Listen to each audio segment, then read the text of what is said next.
NFC spiritual ప్రేక్షకులకు స్వాగతం. ఈ వారం రాశిఫలాలు పరిశీలిద్దాం. ఓం వసుదేవసుతం దేవం కంసచాణూరమర్దనం దేవకీ పరమానందం కృష్ణం వందే జగద్గురుం. కృష్ణం వందే జగద్గురుం, అర్జునం వందే జగదేకవీరం. శ్రీ రాధాకృష్ణాభ్యాం నమః.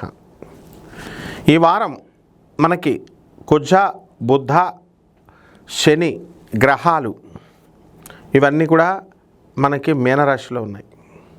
అలాగే రాహువు కుంభరాశిలో, కేతువు మరి సింహరాశిలో, గురుడు మిథున రాశిలో, అలాగే ఈ యొక్క శుక్రుడు మనకి మేషరాశి ప్రవేశం చేస్తున్నాడు. రవి మనకి మీనరాశిలో ఉన్నాడు. ఈ విధంగా ఉన్నటువంటి గ్రహస్థితిని బట్టి ద్వాదశ రాశుల వారికి అందరికీ కూడా ఒక్కొక్క రాశి వారీగా ఎలాంటి ఫలితాలు ఇస్తాడో మనం చూద్దాం.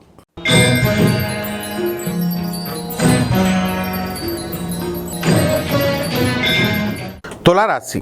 ఈ తులారాశి వారికి అందరికీ కూడా షష్ఠ స్థితిగతుడైనటువంటి శని, కుజ, బుధ గ్రహాల ప్రభావం వలన శత్రువులపై ఆధిపత్యము, దురలవాట్ల నుంచి విముక్తి, ఆరోగ్యం మంచిగా అవడం, ఆ తర్వాత మీ పేర్ల మీద ఏవైనా సరే భూములు ఉన్నట్లయితే ఆ భూములన్నీ కూడా మంచిగా రేట్లు పెరగడం, ఇలాంటివన్నీ కూడా జరుగుతాయి.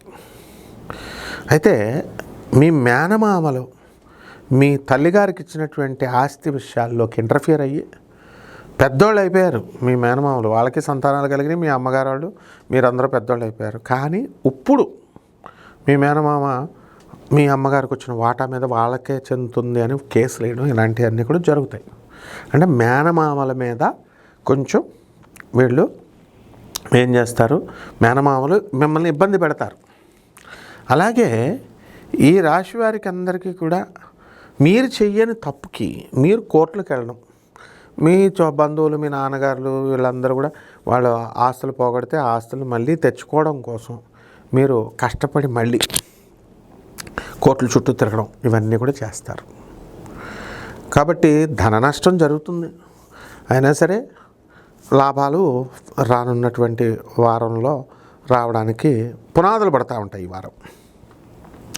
అలాగే ఉద్యోగాల విషయంలో దగ్గరికి వచ్చేసరికి కాస్త ఉద్యోగాల్లో లాస్లు అయ్యారు మీరు.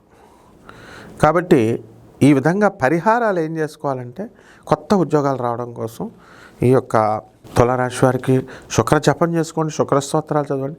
శుక్రుడికి కిలోంపావు బొబ్బర్లని ఆ తెలుపు రంగు వస్త్రాన్ని ఇచ్చి పేద బ్రాహ్మణులకు శుక్రవారం నాడు ఉదయం 6 గంటలకి దానం చేసుకోండి. అలాగే కమలాత్మక అమ్మవారి యొక్క సాధన చేసుకోండి. కమలాత్మక అమ్మవారి యొక్క మంత్రజపం చేసుకోవడం ద్వారా బ్రహ్మాండంగా ఉంటుంది. శుభమస్తు.